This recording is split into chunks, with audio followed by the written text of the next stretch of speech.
उसके लिए लंबे समय तक मुश्किल होगा। अमेरिका ने जिस तरह से पाकिस्तान को धमकी दी है उसके मायने समझने बेहद जरूरी हैं। नमस्कार, मैं हूं मधुरेंद्र कुमार और आप देख रहे हैं मेरे साथ रणनीति। तो 3 दिनों का दौरा समाप्त कर ईरान के राष्ट्रपति इब्राहिम रईसी अब पाकिस्तान से श्रीलंका जा पहुंचे हैं, लेकिन उन्होंने पाकिस्तान के लिए इतने दर्द और इतने घाव छोड़े हैं जिस पर मरहम लगाने वाला इस वक्त तो कोई दिखाई नहीं दे रहा।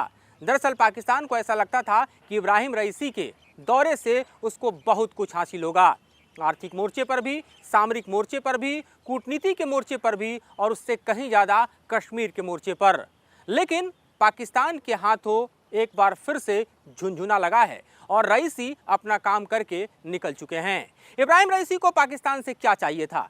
दरअसल इब्राहिम रईसी को पाकिस्तान से एक ऐसा सामरिक पार्टनर चाहिए था, एक ऐसा सामरिक लिहाज से मजबूत इस्लामिक देश चाहिए था जो इस वक्त इजराइल के साथ जारी जंग में उसके साथ खड़ा हो सके, उसकी ताकत बन सके, इजराइल और अमेरिका को चैलेंज दे सके। और पाकिस्तान को यह ऐसा दोस्त तो दरअसल ईरान के रूप में कतई नहीं चाहिए था जिसके लिए वो मुसीबत बन जाए। लेकिन हुआ क्या, जरा इसे समझिए। ईरान के ट्रैप में पाकिस्तान पूरी तरह से फंस गया और कैसे फंसा ये समझना बेहद जरूरी है। दरअसल पाकिस्तान को ऐसा लगता था कि ईरान के साथ दोस्ती और संबंधों को बेहतर बनाकर उसके आर्थिक हित सधेंगे और उससे कहीं ज़्यादा जिस तरह से इब्राहिम रईसी की मौजूदगी में शहबाज शरीफ ने कश्मीर का राग अलापा था, तो उनको ऐसा लगता था कि कश्मीर के मुद्दे पर ईरान का भरपूर समर्थन मिलेगा।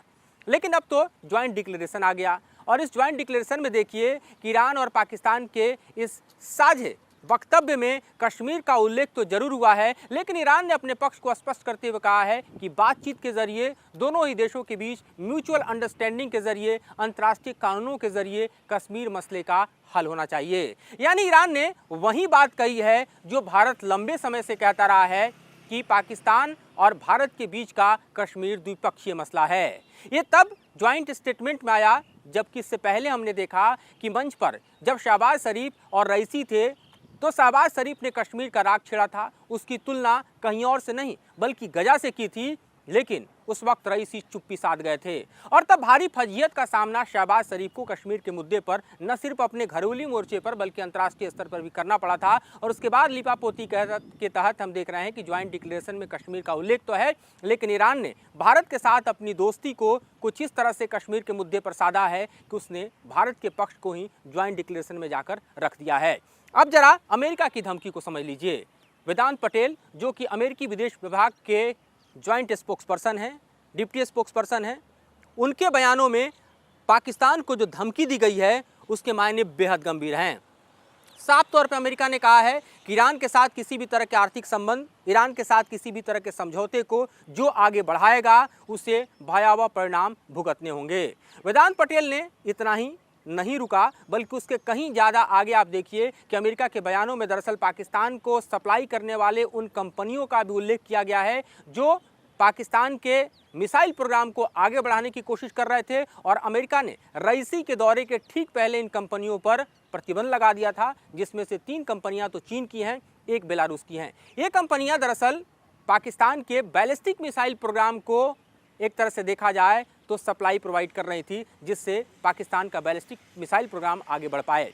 लेकिन अमेरिका ने उस पर करारा चोट करते हुए कहा कि वेपन ऑफ मास डिस्ट्रक्शन को कतई बढ़ावा नहीं दिया जा सकता, उस पर ब्रेक लगाना होगा। और ये कंपनियां दरअसल दुनिया भर में वेपन ऑफ मास डिस्ट्रक्शन को आगे बढ़ा रही हैं। ये पाकिस्तान के उस मिसाइल प्रोग्राम को मजबूत कर रही हैं जो कहीं ना कहीं दुनिया के लिए खतरा है। इसके मायने इस तरह से समझिए कि दरअसल पाकिस्तान का अगर मिसाइल प्रोग्राम मजबूत होता, उसका बैलिस्टिक मिसाइल प्रोग्राम अगर ताकतवर होता तो उसका फ़ायदा किसको मिलता? आपको ऐसा लगता है कि इसका नुकसान भारत को उठाना पड़ सकता, लेकिन हमें ऐसा लगता है कि इसका बड़ा फ़ायदा ईरान को मिलता, जो इस वक्त दरअसल इजराइल के साथ जंग के मैदान में है। उसके प्रॉक्सी हमास की बात करें, हिजबुल्लाह की बात करें, हुती की बात करें या फिर सित्ते की बात करें, ये तमाम उसके प्रॉक्सी जो हैं इस वक्त न सिर्फ इजराइल से लड़ रहे हैं बल्कि इस वक्त इजराइल और ख़ास तौर पर आप देखिए ईरान के बीच जो जंगी हालात हैं, 1 तारीख और 14 तारीख के बीच के घटनाक्रम को रीड कीजिए, तब जबकि ईरान के टॉप कमांडर को सीरिया की राजधानी दमिश्क में इजराइल ने मार गिराया और उसके बाद 14 तारीख को रिटेलिएट करते हुए ईरान ने 300 मिसाइल और खासतौर पर ड्रोन के जरिए इजराइल पर हमला किया। ये और बात है कि इजराइल अमेरिका, जॉर्डन, यूके और फ्रांस के साथ मिलकर एक ऐसा कवर तैयार करने में कामयाब रहा जिससे ईरान के हमले पूरी तरह से नाकामयाब रहे। पलटवार इजराइल ने भी किया और कहीं और नहीं बल्कि ईरान के उस दुखती नब्ज पर, यानी उन जगहों पर जहां पर ईरान का न्यूक्लियर प्रोग्राम चलता है। और ये बता दिया कि ईरान के पास ऐसा एयर डिफेंस सिस्टम नहीं जो इजराइल के हमले को रोक सके। और इस बीच आप देखिए कि ईरान पुरजोर तरीके से एक ऐसे सामरिक पार्टनर की तलाश कर रहा था जो इस युद्ध के मैदान में उसके लिए मोर्चा संभाल सके। और ऐसे में रईसी एक हद तक कामयाब रहे, क्योंकि पाकिस्तान के साथ वे 8 समझौते और एक आप देखिए तो समझौता ज्ञापन के साथ रवाना हो चुके हैं। लेकिन पाकिस्तान जिस तरह से इस पूरे ही घटनाक्रम में फंसा है, ये अपने आप में पाकिस्तान के लिए एक बड़ी चुनौती खड़ा करेगा। क्योंकि आने वाले दिनों में आप देखिए तो IMF की रिपोर्ट भी आनी है। इस वक्त पाकिस्तान की जो हालत है, खासतौर पे कंगाली की, बेहाली की, बदहाली की, उसको पैसे की दरकार है। और ऐसे में आप देखिए कि इस दौरे से वो न सिर्फ अमेरिका बल्कि सऊदी को भी नाराज़ कर चुका है। हम जानते हैं कि शहबाज शरीफ की सरकार बनने के बाद शहबाज शरीफ का पहला दौरा सऊदी का था, लेकिन शहबाज शरीफ के सरकार बनने के बाद पहला किसी विदेशी राष्ट्राध्यक्ष का दौरा था तो वो किसी और का नहीं बल्कि इब्राहिम रईसी का था। हम जानते हैं कि ईरान और अरब के रिश्ते भी बेहद खटास भरे रहे हैं। और इस वक्त की परिस्थिति में जब जंग के हालात हों, तब रईसी के लिए रेड कारपेट बिछाना ठीक वैसे ही है जैसे इमरान रूस के रेड कारपेट पर गए थे और उसके बाद इमरान की सरकार जो है पाकिस्तान में गिर गई थी। तो शहबाज शरीफ ने भी इसी तरह का खतरा मोला है। शहबाज शरीफ ने जो अमेरिका और इजराइल के लिए चैलेंज पेश किया है ईरान के साथ दोस्ती कर हाथ मिलाकर, ये उनके लिए बेहद भारी पड़ने वाला है। इससे कहीं ज़्यादा इन परिस्थितियों को भी समझना बेहद ज़रूरी है कि दरअसल पूरे ही इस 3 दिनों के दौरे में न सिर्फ कराची, इस्लामाबाद, बल्कि हमने देखा कि किस तरह से पाकिस्तान के जो महत्वपूर्ण शहर थे वो सब के सब बंद रहे। पूरी तरह से एक तरह से देखा जाए तो ह्यूमन कर्फ्यू लगाया गया। उसके बाद इस दौरे को अंजाम दिया गया ताकि इसके बीच कोई आतंकी हमला न हो। दौरा तो संपन्न हो गया।